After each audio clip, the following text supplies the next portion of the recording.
Good afternoon, everyone. So, do you know what is the next session? Oh, this is already the last session. What do you feel about these 2 days? Any of you have joined the events for 2 days or just the first day to come here? Any of you? Oh, that's great. I'm Phil. I'm come from Hong Kong. So this is my first time to join the events in Thailand. So today I will use well, you can say it's a deep dive, but also it's a very easy understanding language. How to understand the beach, what is the relationship, the beach to me, to myself, and also to my company. So the agenda of today, we will have a 6 agenda. The first one will how about the surveillance practice, how the cyber criminals used to target the different organizations. So how will we most likely to be attacked? And what about what kind of the data the bad actors they are looking for? And what is the best fee of the best protection for your organizations? And how to review your security policy, even though you have a cyber insurance cover? And the last one, which is the best practice for the instant response.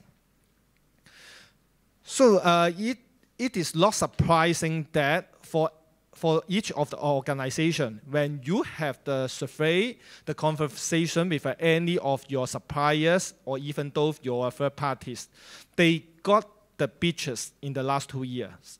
So this is very common. And that's why we have to understand the breach is not something linked to your organization. But how can this happen to your third parties? And then finally, create the damage, the impact to your organization. Even though you can see on the right-hand side, for each year, we ask for, we spend quite a lot of the cybersecurity budget.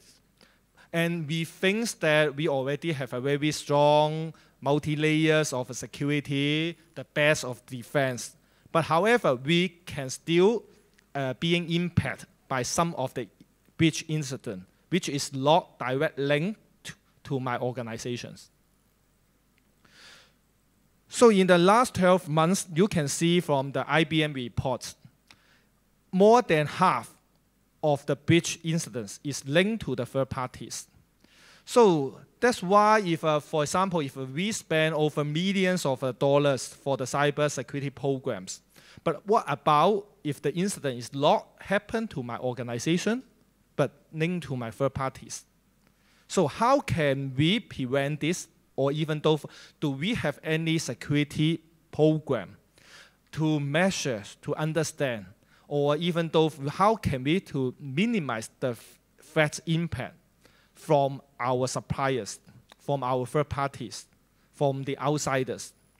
So on the right-hand side, you can see some of the typical examples.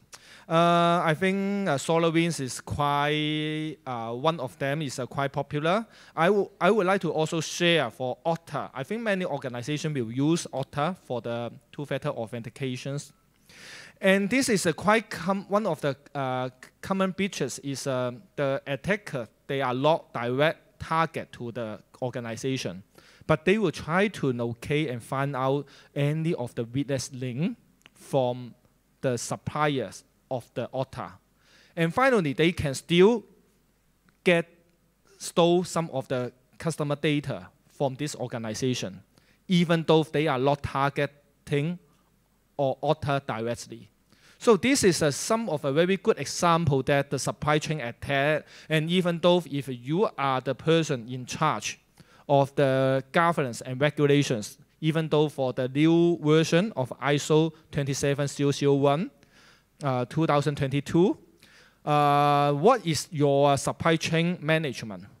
So this is a very hot topic we see in the recent years.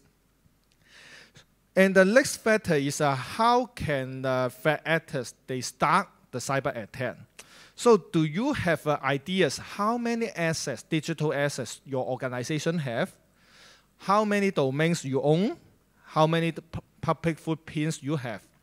And the next question is for those public-facing assets, how many CVEs, how many open port, what are the applications they are running. Any of these applications, they related to any of the 0 days. So we don't have the visibilities. I guess most of the organization, they don't have this picture. So another concern is about the leak credentials. So you know there is a dark web, Telegram, underground. So how can I know whether there is any of the leak credentials of my organization?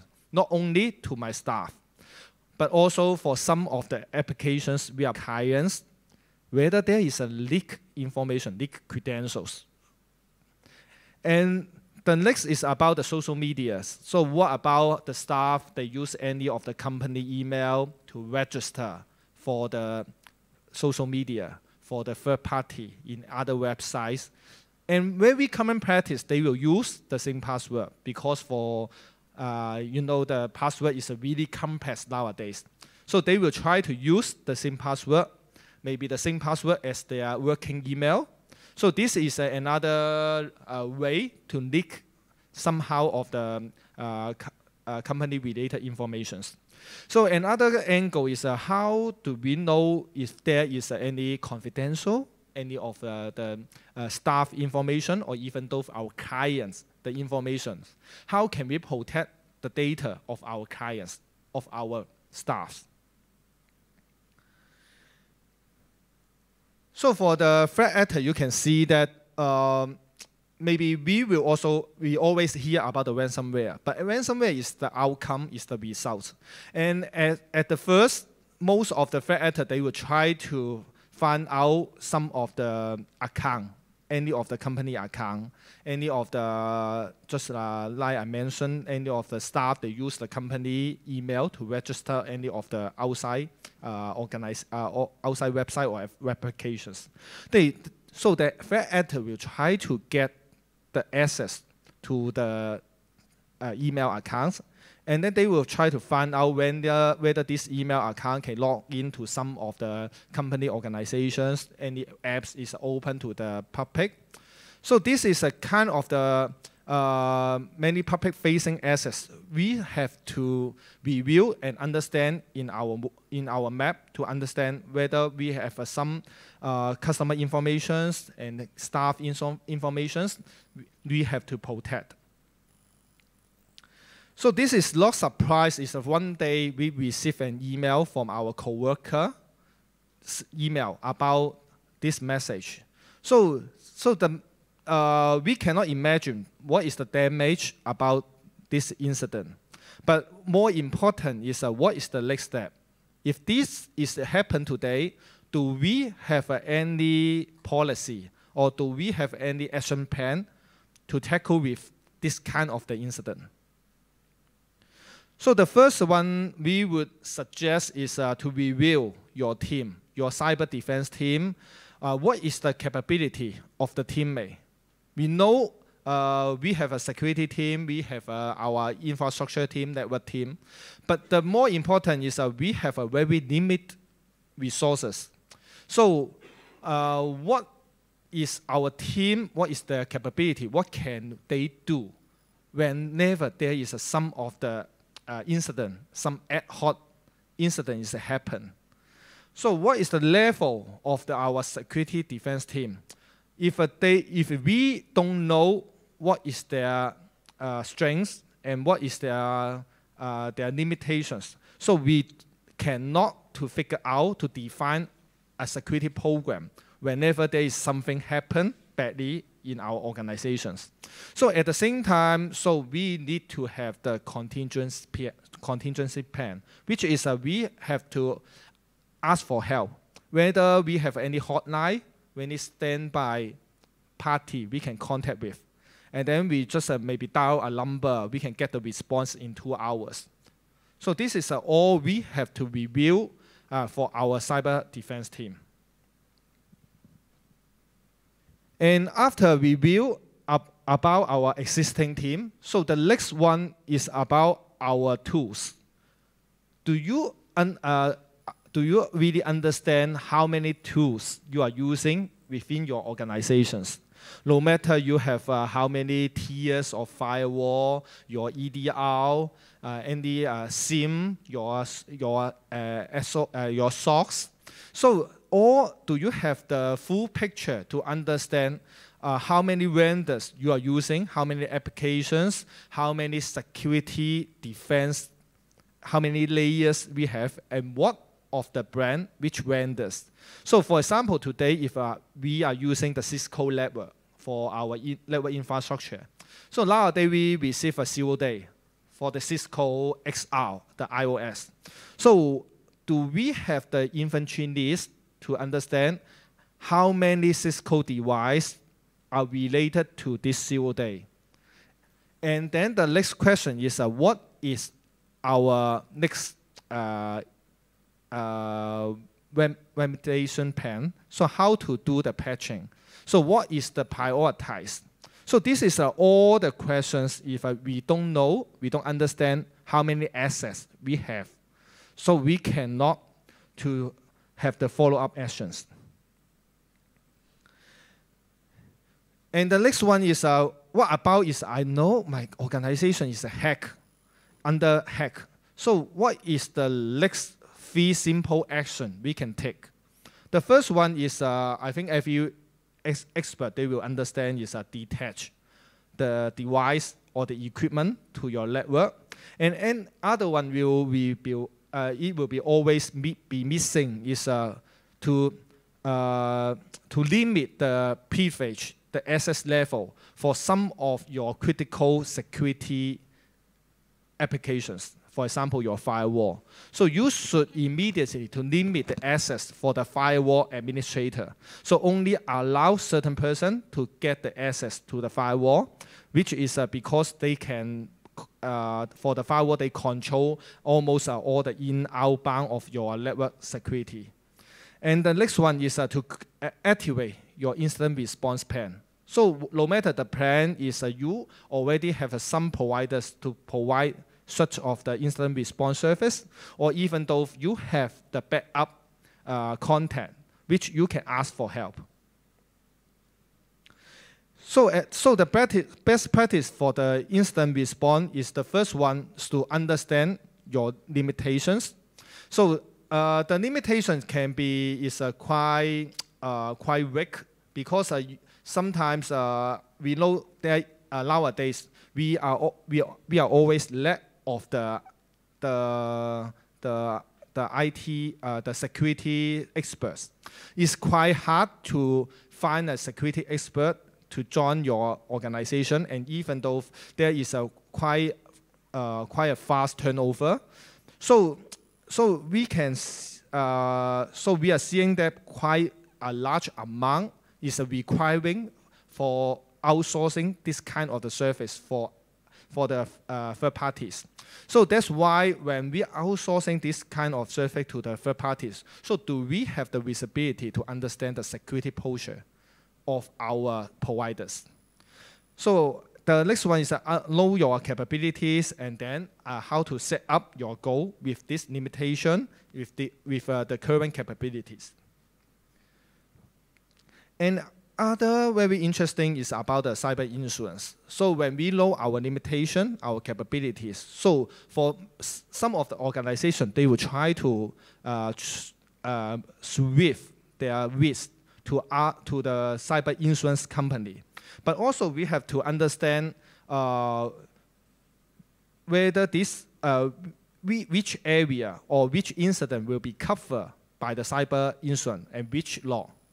And at the same time, is even though we have the cyber insurance cover for our organization, we have to deal with the underwriter, the insurance company, every year for the premium.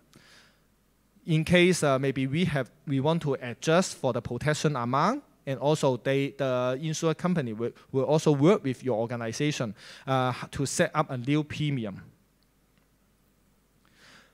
So for security scorecard, what is security scorecard can help you on this area? So the first one is we provide the external risk.